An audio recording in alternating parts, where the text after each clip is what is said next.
By the time I decided to film this routine, it was early July.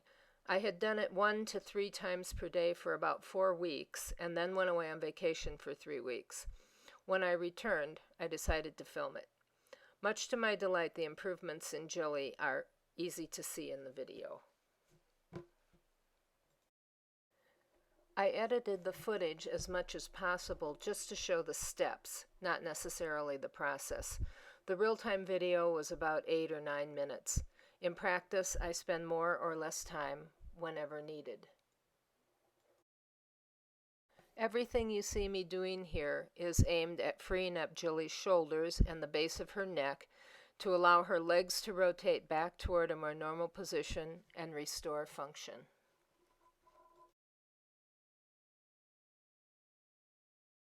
I start each session with some shoulder delineation to soften the muscles along the front of the scapula. Next, I do front leg circles. These improve a horse's balance on 3 legs and free up the muscle sling in the shoulders to encourage freedom of movement. I also want to increase her ability to reach out to the side with her front legs and cross over one in front of the other. This next exercise is not a stretch, meaning I'm not exerting traction on her leg. I'm merely supporting it as I guide it out to the side. I do want her nose in the direction of movement. At a point, there is a reflex that provides a feeling of extension, and that voluntary extension is what I'm looking for. She does not necessarily need to step over onto the extended foot. It's pretty much the same process to encourage the leg to extend across the center line. Again, she need not step onto the foot. I just want to trigger the extension reflex and find the position where it occurs.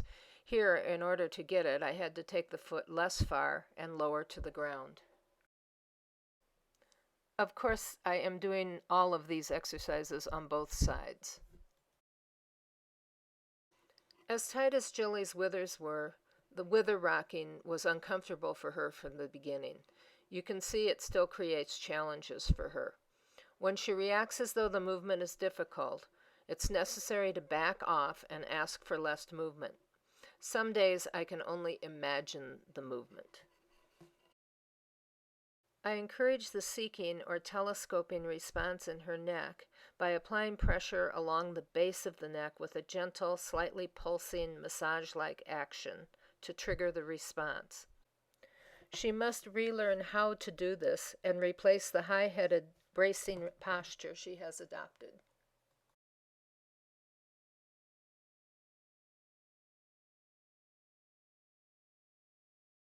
I'm happy to say our leading has improved and her legs are much straighter. She still toes out, but I think we are approaching acceptable deviation from straight legs, and the amount of rotation in her right leg is closer to matching that of her left.